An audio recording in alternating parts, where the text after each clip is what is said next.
My parents maxed out my security deposit to replace my sister's car. She didn't ask for her ex to trash it, Dad snapped. I got evicted while she parked her new Jeep. At least she's driving to therapy, Mom said. I slept in my old room. She had taken that too. I'm Kendra. I'm 33 years old.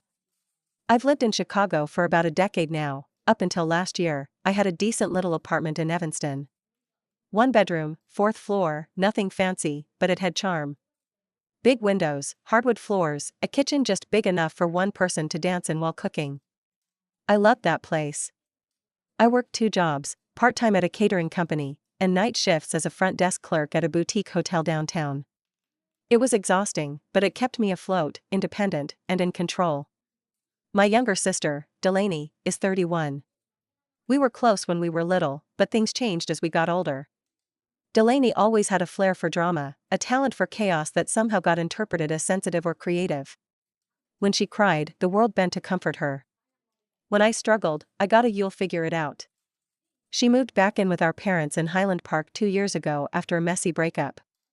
I didn't know the full details at the time, just that she and her boyfriend had some massive blowout.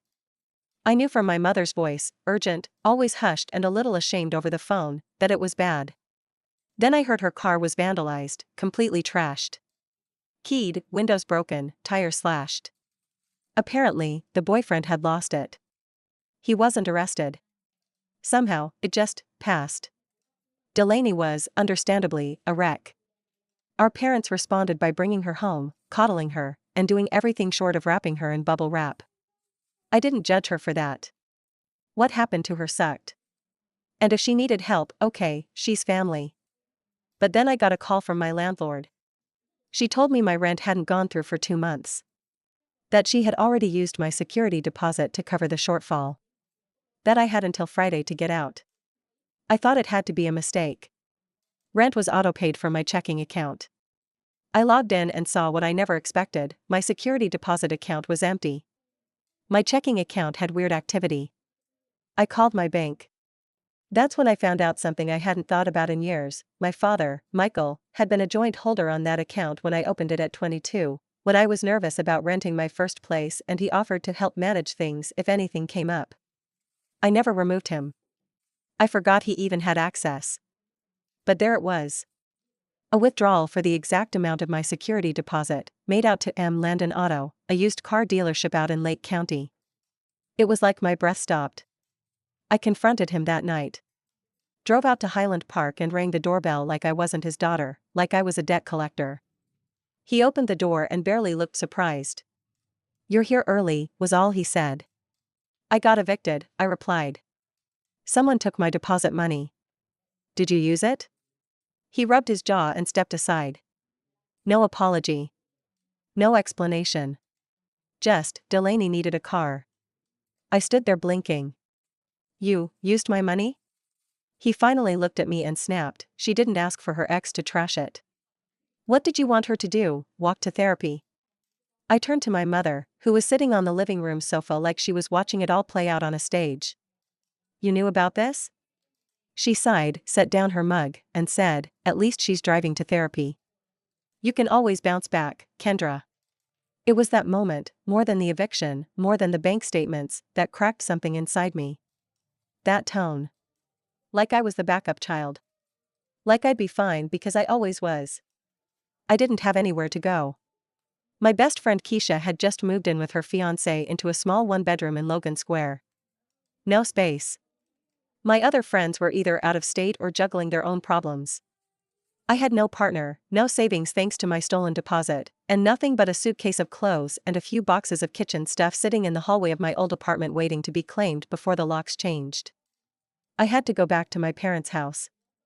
It was humiliating. They didn't seem to see it that way. "Oh, this is temporary," my mom said, like I'd dropped by for a visit. I asked to stay in my old room, the one with the slanted ceiling and pale blue walls I painted myself in high school. It had been my safe place. But when I opened the door, I stopped cold. Delaney had taken it. The posters, the books, even my old dresser, gone. Replaced by a white noise machine, a meditation altar, and a yoga mat. There was a salt lamp glowing orange on the windowsill. She peeked in from the bathroom in a towel. "Oh, sorry. I didn't know you were coming today." My parents offered no other room. Not even the pull-out couch because it hurts Michael's back. So I slept on the carpet of my childhood bedroom, next to my own memories, while Delaney curled up in the bed I used to dream in. They said it was temporary. I told myself the same. I tried to make myself as invisible as I could. Every morning I'd wake up with a sore neck and rug burns on my elbows. My suitcase doubled as a pillow. I borrowed a blanket from the linen closet, but it barely helped. I tiptoed around the house like I was intruding. The kitchen wasn't mine anymore either. Delaney had claimed the pantry shelf I used to stock with ramen and instant coffee. Now it was herbal teas, oat milk, and something called moon butter. I kept telling myself it was temporary. I was still working nights at the hotel. The catering job had let me go a few weeks earlier, budget cuts. So I'd head downtown in the evenings, get home after 2 a.m., and creep through the dark house hoping not to wake anyone. One night, around 3, I walked in to find Delaney in the living room in full downward dog, incense burning, headphones in, moving through what she called her trauma-clearing flow. She jumped and yelled, "Oh my God, Kendra, I thought you were a burglar." "I live here," I said quietly, stepping over her yoga mat. "For now," she mumbled. The next morning, I made coffee in silence. My dad came in, stretching, humming to himself like he hadn't watched my life collapse a week earlier. "You really should talk to someone," he said, out of nowhere. "You're not yourself lately." I blinked. "I'm sleeping on the floor." He nodded, as if agreeing that, yes, that must be hard, but also, wasn't it kind of my fault? That day, I applied to 12 jobs in 3 hours. I tweaked my resume, followed up on old leads, and even considered going back to waitressing, anything to get out. After weeks of nothing, I finally got a call back from a dental clinic in Lakeview. Front desk coordinator. Good hours, not glamorous, but solid pay and benefits.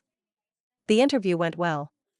I wore my one-pressed blazer and smiled so hard my face hurt.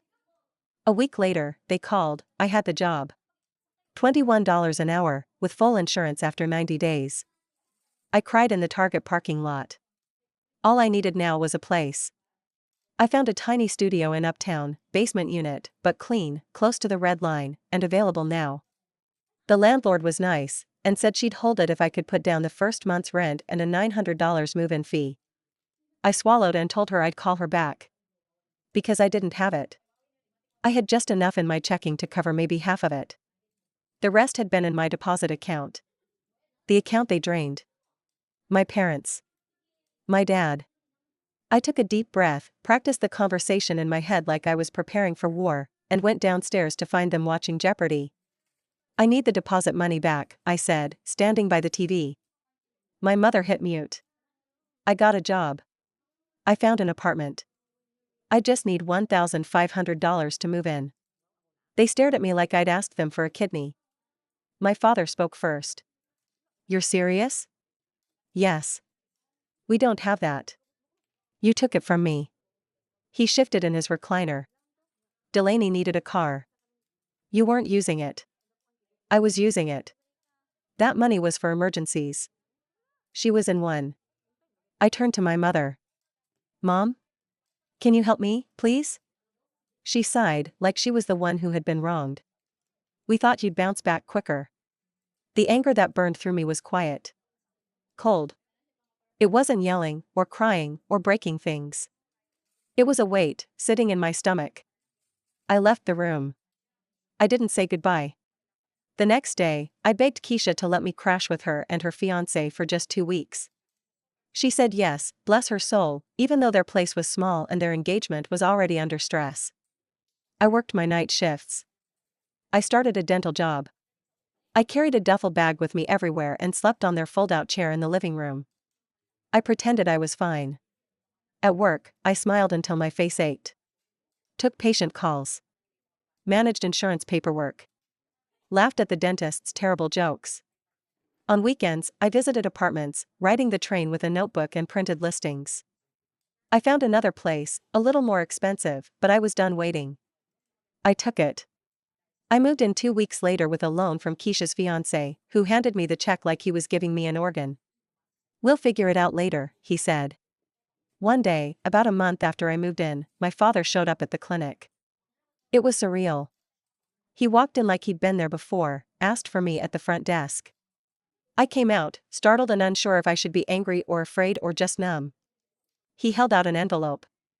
"It's not the full deposit," he said. "But it's something." I took it.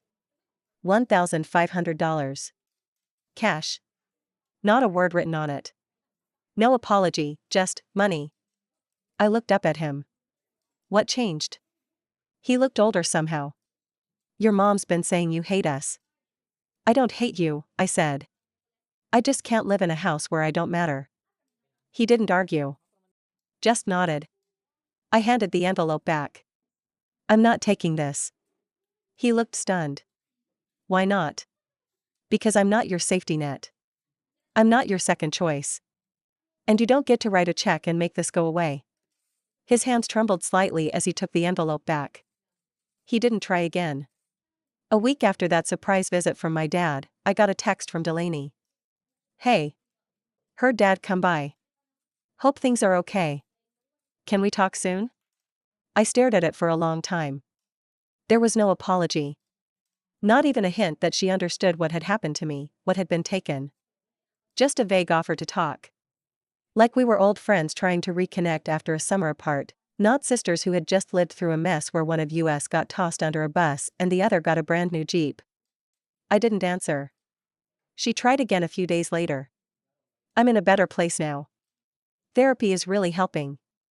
I think we should have a conversation. I miss you." Still no mention of the money. Or the room. Or the way she stood by and let me sleep on a floor while she decorated the walls of my old life with crystals and mantras. I deleted the message. I didn't block her, though. I kept it open, not because I was ready to forgive, but because I wanted her to see I was still alive. Still out here. Still building without any of them. And I was. The new job turned out to be decent. My manager, Raquel, was a tough but kind woman who'd been working in dental offices for 2 decades.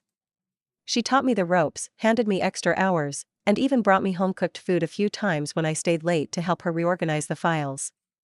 She had a daughter my age, and sometimes I caught her looking at me like she was thinking of her. I didn't say anything. It was the closest thing I'd had to maternal warmth in months. My apartment started to feel like home. It was tiny, just a living area, kitchenette, and a cramped bathroom, but I filled it slowly. One Craigslist coffee table. A used bookshelf I repainted. A second-hand sofa that cracked when I sat on it but folded out for guests I never had. I slept on an air mattress for the first 2 months. One night, I popped it by accident with my keys and woke up on the hardwood. I laughed. That ugly, tired kind of laugh that lives on the edge of tears. Then I got up, grabbed a blanket, and curled on the sofa until sunrise. Paycheck by paycheck, I rebuilt. A small fern I bought at the farmer's market thrived on the windowsill. I started cooking again, cheap, simple stuff, but it was mine. I got a library card. Joined a book club hosted by one of my coworkers. I met new people, none of whom asked me about Delaney or Highland Park. I told them I was an only child. It was easier. My mother reached out 3 months later. A padded envelope showed up in my mailbox, with no return address, but I recognized her handwriting instantly. Inside was a note, written on her flowery stationery. "Kendra, we miss you. I've been thinking about everything, and I know it didn't go the way it should have. I'm not perfect, but I hope you know we did what we thought was right. Delaney was broken. We needed to be there for her. I'm sorry if that hurt you. We didn't mean to lose you in the process. Please call me when you're ready. Love, Mom." Also inside, a small stack of photos. Old ones. Me at 10 years old, holding Delaney's hand at the zoo. Me in my college graduation gown. A snapshot of our family on the back deck, one of the last summers we were all together before life started cracking. I stared at them for a long time. The pictures didn't make me sad. They felt like postcards from a version of life that wasn't mine anymore. That night, I put the photos in a drawer. The letter too. I didn't call her. Months passed. I heard updates through mutual friends. Delaney had started teaching yoga full-time. She'd moved out, rented a tiny studio near Wicker Park. Posted videos about healing and mindfulness. My mom shared them on Facebook like proud parenting awards. My dad had retired early after some heart issues. None of them bothered to tell me about it until Keisha ran into my cousin at a wedding. I started therapy. Not because of them, but because of everything. I needed to unlearn how to be invisible. I needed to stop swallowing every hard feeling before it choked me. My therapist, Lydia, was gentle but unrelenting. "You keep describing your family like a job," she said during our third session. I nodded, tears in my throat. Because I felt like I had a role. And if I didn't perform it, no one would remember I existed. I kept going back, week after week. She didn't fix me, there's no such thing, but she helped me name the ache. Helped me stop trying to win back people who treated me like I was temporary. It was around that time that I ran into Delaney, by accident. I was walking out of a Trader Joe's downtown, juggling 2 paper bags and a tote, and there she was, stepping out of her Jeep, parking across the street like some cosmic joke. She was in leggings and a wrap sweater, hair tied up, sunglasses perched on her head. She looked like every yoga instructor Pinterest has ever dreamed of. She saw me instantly. Froze. Then walked over, tentative, like approaching a stray animal. "Kendra," she said softly.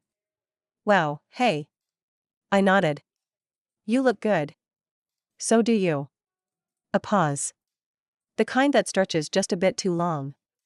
"I've been meaning to call." "You haven't." She swallowed. I didn't know what to say. "I didn't think you'd want to hear from me." "You're right." That stunned her.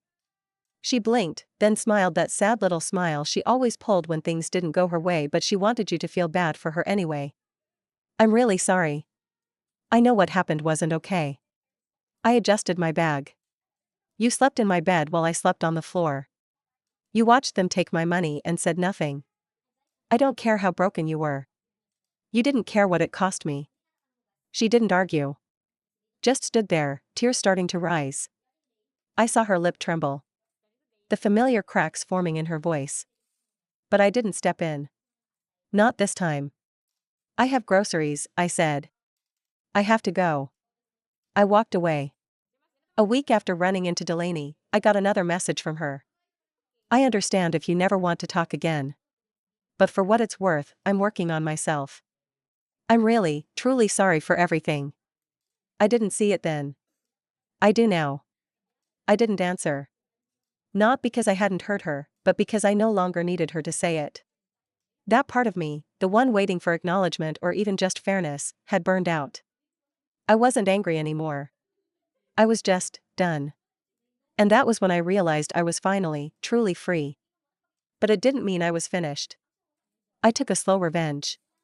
One that didn't involve screaming, or lawsuits, or dragging anyone publicly. I didn't slash the tires.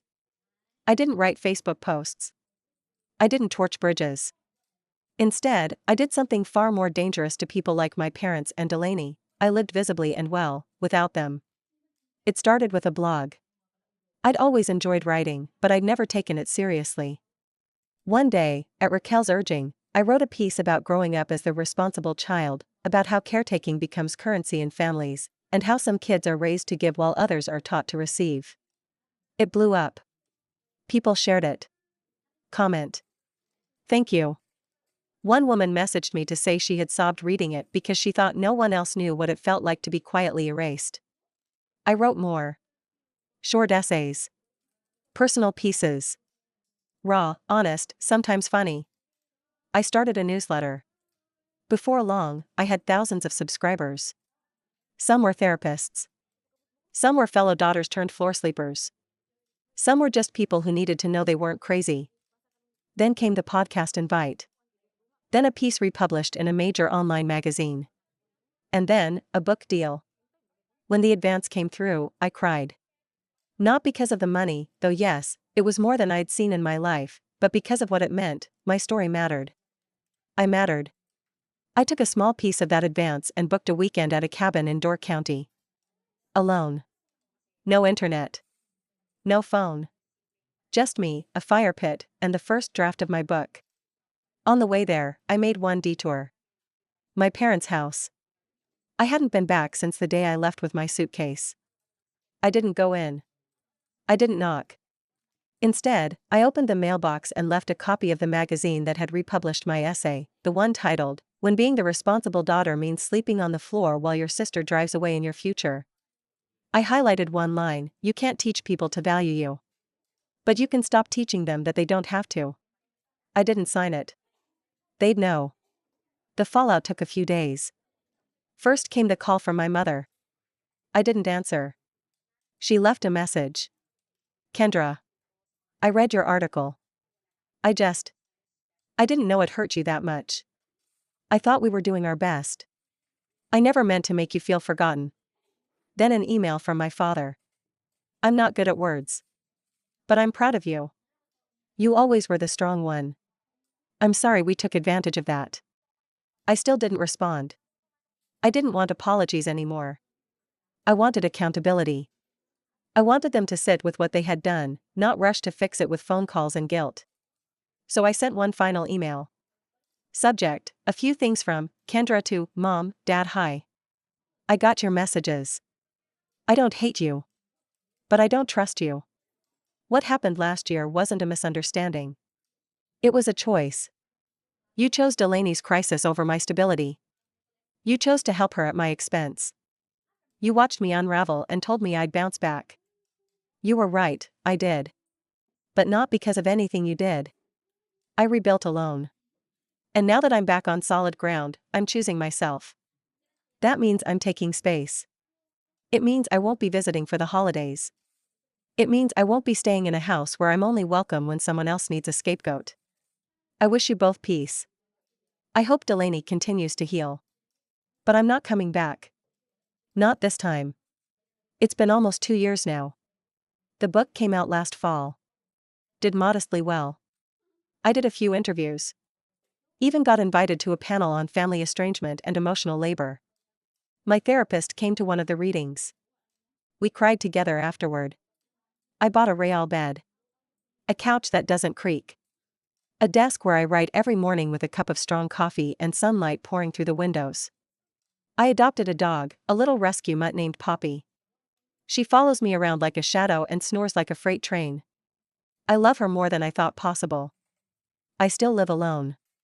Still take the train. Still walk past families on Sunday afternoons and feel a twinge of something. Not pain exactly, just distance. Delaney tried once more, last Christmas. She sent a gift card to a spa and a note that said, "For your healing, too." I mailed it back with a short message: "I already started. And I didn't need a Jeep to get there." That was my revenge. No screaming matches. No burning bridges. Just walking away and building something better. Louder. Stronger. Real. I left the role they cast me in. I stopped performing. And in doing so, I became the person I was always supposed to be. Someone who never sleeps on the floor again.